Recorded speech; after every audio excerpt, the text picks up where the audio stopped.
¿Qué dice mi gente? Aquí los saludo Julio Urias y estamos listos ya para el clásico. Esperemos su apoyo. Vamos para encima. La selección mexicana regresa al Clásico Mundial de Béisbol con resultados muy variados en el torneo. En el evento inaugural de 2006, México llegó hasta los cuartos de final, pero fue eliminado después de ganar un solo juego en esa ronda. Pero esa sola victoria fue algo memorable, triunfando contra y eliminando a la gran potencia de los Estados Unidos en un juego iniciado por el cohete Roger Clemens.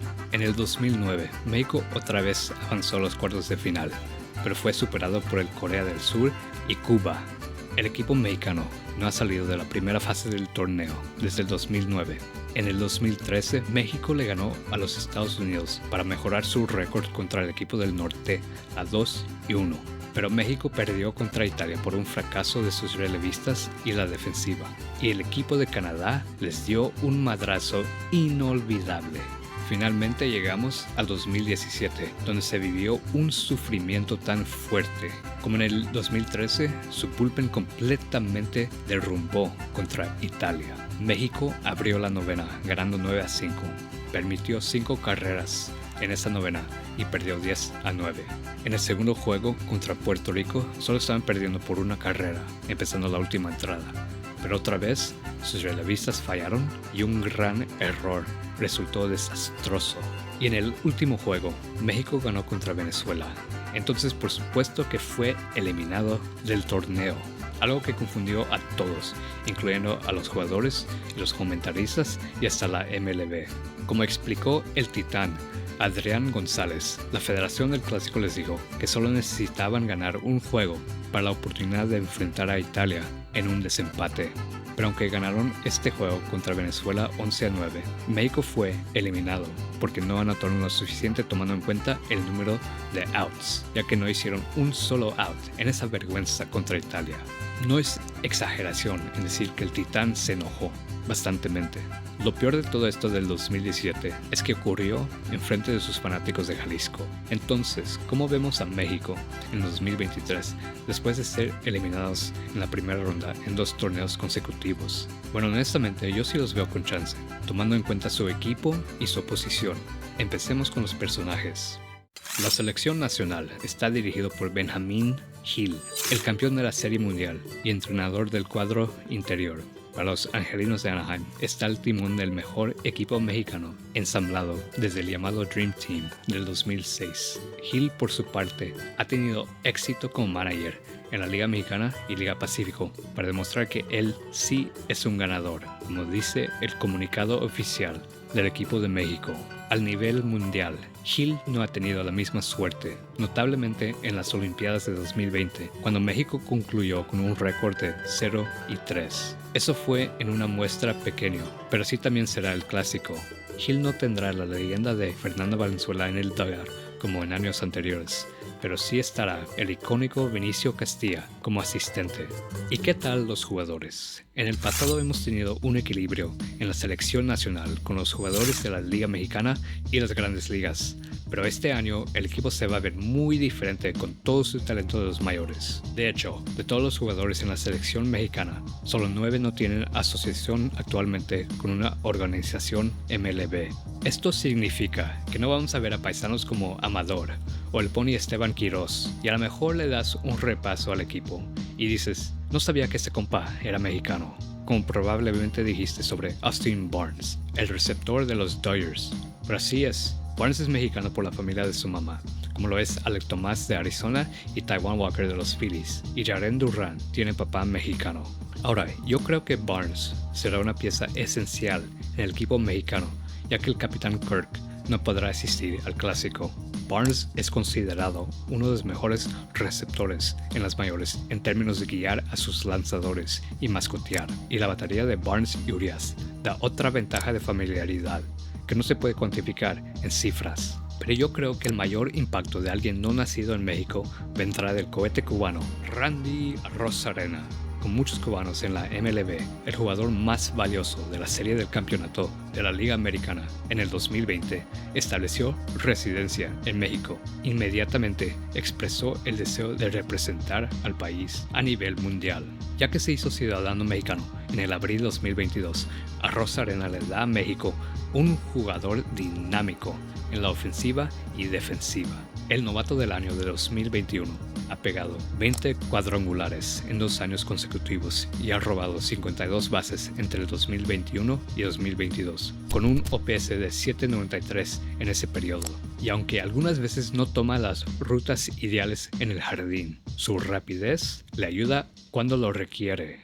Durán y Tomás también traen un elemento de rapidez que ayudará defensivamente y en el diamante. Alex Verdugo tiene un cañón en el jardín y es uno de los bateadores más difíciles para ponchar. José Cardona, de los Sultanes de Monterrey, robó 51 bases en la Liga Mexicana y Pacífico en el 2022. Cardona podrá ser una alternativa a Durán o Tomás, que batea del lado derecho, si se necesitan las últimas entradas. En el cuadro interior, Roberto Valenzuela representa a la Liga Mexicana después de que caminó más que ponchó en esta temporada anterior. También hay 2 jugadores de Tampa Bay, Isaac Paredes y Jonathan Aranda. Paredes demostró madurez en el 2022 con su disciplina en la zona y una habilidad de pegar jonrones, con un guante estable en la tercera base. Aranda no tuvo mucho éxito en las grandes ligas en tiempo limitado en el 2022, pero sí tocó la pelota con altas velocidades de salida y siempre ha tenido promedios altos en las ligas menores. A lo mejor haya alternancia entre Aranda y Luis Urias, un bateador muy disciplinado de Milwaukee, pero creo que Urias va a jugar en el campo corto en este torneo. Ahora, sí será interesante la alineación defensiva porque el joven Alan Trejo tiene más experiencia en esa posición, ya que el gran bate de Kirk no estará. A lo mejor usan a Trejo en el campo corto y Urias como el bateador designado. En la primera base, el dichoso, poderoso Rowdy Tellez pegó 35 cuadrangulares en 2022, 31 de ellos contra lanzadores de la mano derecha. Y Joey Meneses, el veterano de 30 años, finalmente ganó su oportunidad en el 2022 como Quirós, después de 12 años en el béisbol profesional. Meneses mantuvo un OPS de 9.30 sobre 2 meses y un promedio de slugging de 6.76 contra zurdos en el 2022. Por eso creo que Meneses y Tellez serán una combinación complementaria en la primera base. En general, el cuadro interior tiene unos jugadores muy interesantes. No son tan atléticos como los jardineros y podrás decir que son bateadores muy similares, sin mucha versatilidad. Pero yo creo que con una estrategia de alternación, México podrá obtener la máxima potencial de sus jugadores de cuadro. Ahora, en el cuerpo monticular, México está guiado por el capitán de la selección mexicana, Julio Urias, así llamado por Rodrigo López, el gerente general del equipo de México. El Culichi llegó hasta el 3er lugar en el premio Cy Young de la Liga Nacional en el 2022 y ha demostrado que es uno de los mejores lanzadores en todo el mundo, con una efectividad de 2.57 sobre 63 juegos iniciados estos últimos 2 años. Urias siempre ha dicho que es un honor representar a México y el campeón de Serie Mundial no debería tener un problema jugando a nivel global. Urias está respaldado por lanzadores efectivos como Taijuan Walker y José Urquidy. Adicionalmente, aunque México no tiene la misma calidad de relevistas como abridores, sí tiene una variedad de opciones y al cerrador presunto, Giovanni Gallegos, uno de los mejores relevistas de poder desde el 2019. Pero ahora quiero dirigir su atención a Patricio Sandoval, el zurdo de 26 años que juega por Gil y los Angelinos. Sandy, como lo conocen en Anaheim, le da a México uno de los mejores dúos de abridores en todo el torneo, en combinación con Julio Urias. Sandoval se ha establecido como uno de los mejores lanzadores en la Liga Americana desde el 2021. Con un repertorio de slider y cambio, Sandy ha ponchado a 245 de los 1001 bateadores que ha enfrentado estos últimos 2 años, un porcentaje ya casi igual al de Julio Urias. Si México busca un lanzador para el puesto número 2 en su alineación, Patricio Sandoval le da una ventaja única en el grupo C de Phoenix.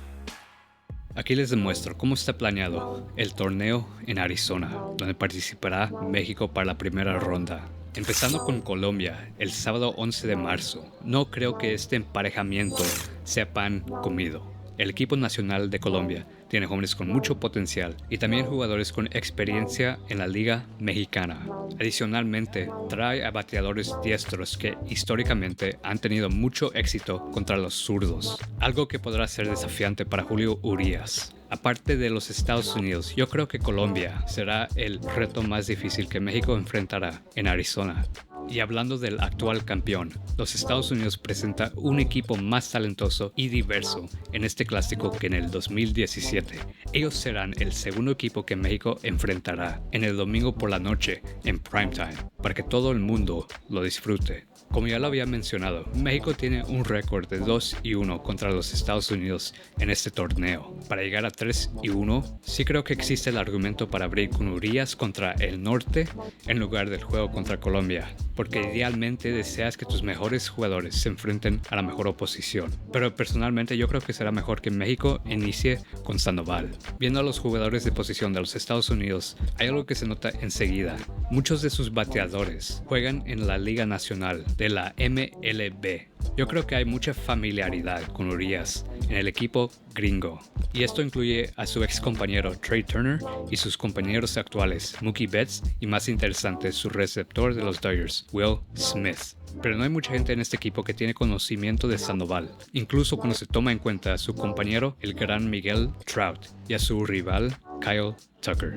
El repertorio eléctrico de Sandoval, que produce mucho abanico, se podrá elevar contra un equipo tan disciplinado como los Estados Unidos. Y independientemente del marcador final, México contra los Estados Unidos siempre es un espectáculo, y este juego por supuesto que no decepcionará. Después de los Estados Unidos, México enfrentará a Gran Bretaña, con todo el respeto, el equipo menos talentoso en el grupo C, ya que es su primera presentación en el clásico. Esto debería ser como un juego de entrenamiento para el equipo mexicano, pero así decían de Italia en el 2017, y miren lo que pasó. Por eso se juegan los juegos. Y finalmente los bateadores zurdos de Canadá, como Abraham Toro y el magnífico Freddie Freeman, podrán ser problemáticos para los lanzadores contrarios, como Urquidy o Walker, pero igualmente no creo que Canadá tiene los lanzadores para competir con la ofensiva de México. Se me parece plausible que México gane 2 juegos en la primera ronda. Pero este equipo sí tiene el talento para ganar por lo menos 3 juegos, si la mayoría juegan a su potencial. Antes de presentar lo que queda del torneo, quiero recordarles sobre las reglas para lanzadores que la Federación ha implementado. Yo creo que esto le podrá favorecer a México al principio del torneo. Julio Urías es alguien que mejor desempeña cuando tiene por lo menos 5 días de descanso. En 17 juegos iniciados en el 2022, con 5 días de descanso, Urías tuvo una efectividad de 1.97 y ponchó más de 4 bateadores por cada uno que le dio pasaporte. Esto es un tema muy importante, asumiendo que México avance a los cuartos de final con Estados Unidos. Si así llega a pasar, que yo creo que es algo muy probable, Estados Unidos jugará en el sábado 18. Entonces México jugará ese viernes 17, un día antes. Esto significa que Urías lanzará con 5 días de descanso, asumiendo que él abrió el juego contra Colombia el sábado anterior. Lamentablemente, hay una gran probabilidad que este viernes de cuartos de final será la última vez que veremos al Culichi en el torneo, ya que México probablemente enfrentará a un monstruo como Venezuela o a la República Dominicana. Y además, el final se juega el martes 21, solamente 3 días después del turno de Urías en los cuartos de final. Según las reglas, Urías no podría lanzar en esta situación, al menos que tire menos de 50 picheos ese viernes. Pero eso ya es pura especulación. En realidad, los cuartos de final probablemente será lo más lejos que llegue la selección nacional. Pero yo no lo veo como un negativo. Después de las decepciones de 2013 y 2017, avanzar a Miami será un resultado muy bienvenido y hasta algo muy probable. Yo sí voy a disfrutar ver a todos estos individuos con tanto talento jugar en equipo, y espero que ustedes lo disfruten igualmente. Tal vez no sean los Estados Unidos o la RD o Japón, pero este grupo sabe divertirse como igualmente sabe jugar este gran deporte. Y honestamente, esta selección mexicana me recuerda un poquito del equipo de los Países Bajos en el 2017. Nadie le puso atención a los Países Bajos, pero ese equipo tenía una variedad de talento, veterano y joven, y era muy resistente. Llegó hasta las semifinales en 2017, hasta que eventualmente se dio a Puerto Rico. Miren, obviamente no tengo una bola mágica, no tengo ninguna idea cómo resultarán los juegos, pero con un poquito de suerte, si sus bateadores tienen la mejor semana de sus carreras jóvenes, y detrás de sus lanzadores, México podrá sorprender a todo el mundo del béisbol. Y con más experiencia para los jóvenes en el torneo y en su desarrollo, y detrás de su mejor jugador de solo 26 años, Julio Urías como capitán, el futuro del béisbol mexicano brilla con potencial.